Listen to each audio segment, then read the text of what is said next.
Hello, my name is Se Young Jang. I'm assistant professor at Leiden University. This video is part of a series of video lectures on South Korea's response to COVID-19. South Korea was one of the first countries hit hard by the coronavirus after China, but has managed to flatten the virus curve without imposing severe measures like widespread quarantine or lockdown.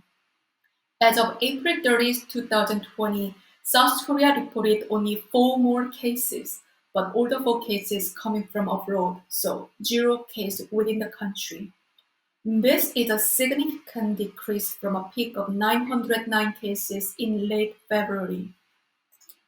This video aimed to help you better understand some political and policy drivers behind South Korea's response to COVID-19 so far. South Korea's policy can be summarized as 3 T's: testing, tracing, and treating.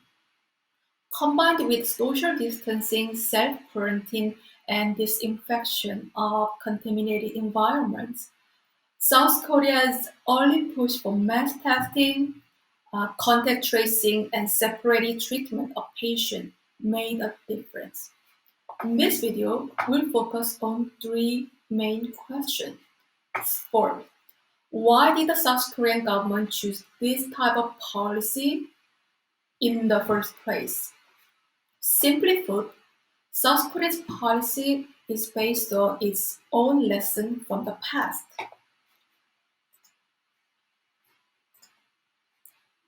In 2003, the South Korean government under President Roh Moo-hyun successfully responded to SARS, severe acute respiratory syndrome, using massive prevention, quarantine, and tracing measures from the very beginning. South Korea had only 3 suspected cases, while other Asian countries suffered a lot from SARS. 12 years later, in 2015, the South Korean government under President Park Geun-hye learned a harsh lesson about the cost of delayed and intransparent response to MERS, Middle East Respiratory Syndrome. It killed 38 people, infected 185, and forced thousands into quarantine. This was the second highest number in the world after Saudi Arabia, where the outbreak started. The frustration of ordinary South Koreans over the Park administration was further deepened by the Seoul ferry disaster in 2016. More than 300 people, including high school students, died because of the government's incompetent and delayed response. Soon after, a massive scale of candlelight demonstration started all around the country because of a series of corruption scandals that President Park and her close aides were deeply involved. An estimated number of more than 15 million people participated in the candlelight demonstration over 6 months, which finally led to the impeachment of President Park in March 2017. She found guilty and was sentenced for 32 years in prison. The Park administration's failure in MERS and the Seoul ferry disaster may not have been direct triggers for her downfall, but undoubtedly paved the way for South Koreans' increasing demand for the government's competency and accountability. And also, the failure to save young students in the ferry became a collective trauma of all Koreans. So, it pushed the current Moon Jae-in administration to more promptly and preemptively react to any kind of disaster situations to minimize the sacrifice of civilians. Second question, how was the South Korean government able to implement those aggressive measures from the very beginning of COVID-19 outbreak? This policy has been implemented through effectively managed civil services, including universal healthcare system and transparent sharing of information with the general public and voluntary cooperation by ordinary people. Among many other aspects related, this video will focus on three key aspects. First, early preparedness.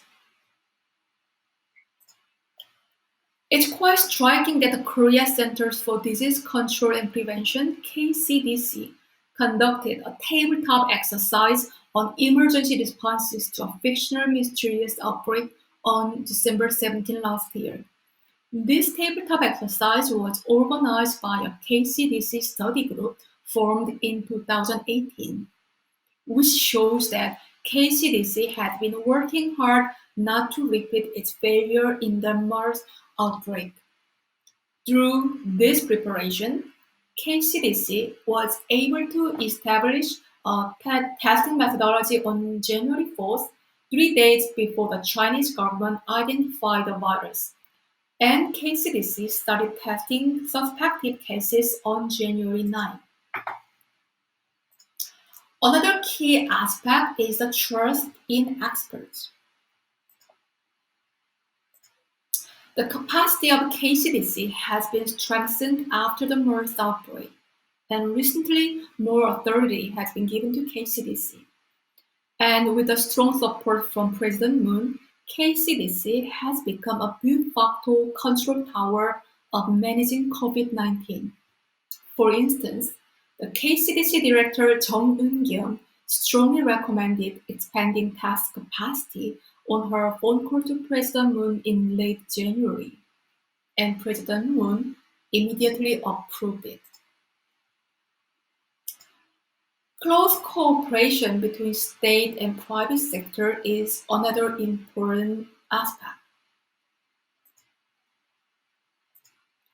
On the next day of Director Jung's phone call with President, KCDC organized a meeting with local biotech companies and requested them to increase the production of test kits for COVID-19 while sharing its own knowledge and technology. In addition to technological support, those biotech companies have been also benefited from urgent use licenses issued by the government. This licensing system was first introduced during the MERS outbreak, allowing companies to quickly manufacture, sell, and use medical equipment in an emergency situation with a permission exempted temporarily. So, South Korea's massive testing became possible through this massive production of test kits based on close cooperation between state and private sector. At the peak of the virus, some 20,000 people were getting tested per day, and over 600 centers were delegated to carry out testing. As the number of new infections has been dramatically decreased, those biotech companies are now turning to an export market.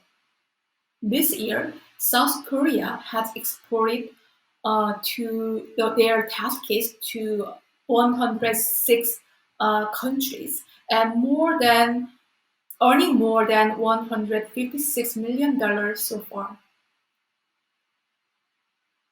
Assertive testing from the beginning of outbreak became possible due to this early preparedness, institutional and legal support, and sufficient supply of these test kits from local companies. Last question. What political debates or controversies centered on COVID-19 in South Korea, and how have they been resolved so far? South Korea is not an authoritarian regime nor a neo-Confucian state, but is a liberal democratic country where diverse opinions are constantly raised and discussed in society. For example, according to the Reporters Without Borders, South Korea is ranked number 42nd out of 108 countries in the World Press Freedom Index this year, which turns out to be number one in Asia and higher than the United States and Japan.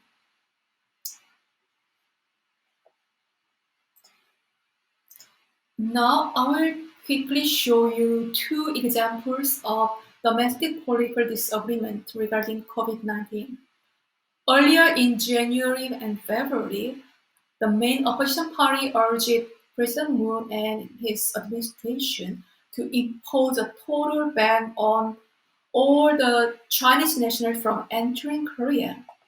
And this move was backed by more than 750,000 people who had signed a similar petition submitted to South Korea's presidential office. Also, Joseonilbo, one of the major conservative media in South Korea, kept calling COVID-19 as Wuhan pneumonia or Wuhan coronavirus, criticizing the Moon administration of not taking stronger measures against China. Despite the growing demand for an entry ban, the South Korean government made clear that it had no intention to impose such a discriminative measure. In the end, this demand lost its momentum when Italy, one of the first countries that banned flights from China in late January, was massively hit by COVID-19 in March with no clear or proved connection to the Chinese. Another domestic political controversy centered on the shortage of masks, which was one of the few items for panic buying in Korea. In February, the opposition again accused the government of this lack of masks, arguing too many masks had been exported or donated to China, although the actual reasons of shortage were more complicated than that. The government responded by banning export of masks in early March and encouraged local mask manufacturers to maximize its production by offering some incentives. Masks have become public goods in South Korea as the government controls the prices and distributes around 80% of more than 10 million masks domestically produced per day. Despite some domestic criticism, particularly from the conservative, the majority of Koreans support the government's COVID-19 policy. For example, according to a Gallup International poll in early April, 75% of the Korean respondents agreed that the government was handling the coronavirus situation well, which is much higher than 48% in the United States and 19% in Japan. This overwhelming support can be also found in South Korea's general election held on April 15th. The ruling Democratic Party of President Moon won a landslide victory with 180 seats out of 300, which is unprecedented in Korean parliamentary history. And undoubtedly, this victory for the Democrats was partly propelled by the country's successful efforts to contain the virus, which has also pushed President Moon's approval rating up to 64.3% after the election. In this video, I have explained some political and policy-related aspects behind South Korea's response to COVID-19 so far. It is early to say that South Korea has succeeded or will succeed in containing the virus. KCDC is still very cautious of the possible second wave of outbreak. So we will see whether the South Korea's current and new policy measure will achieve its ultimate goals in the coming months or years. Thank you for watching this video lectures, and I hope all of you stay healthy and safe.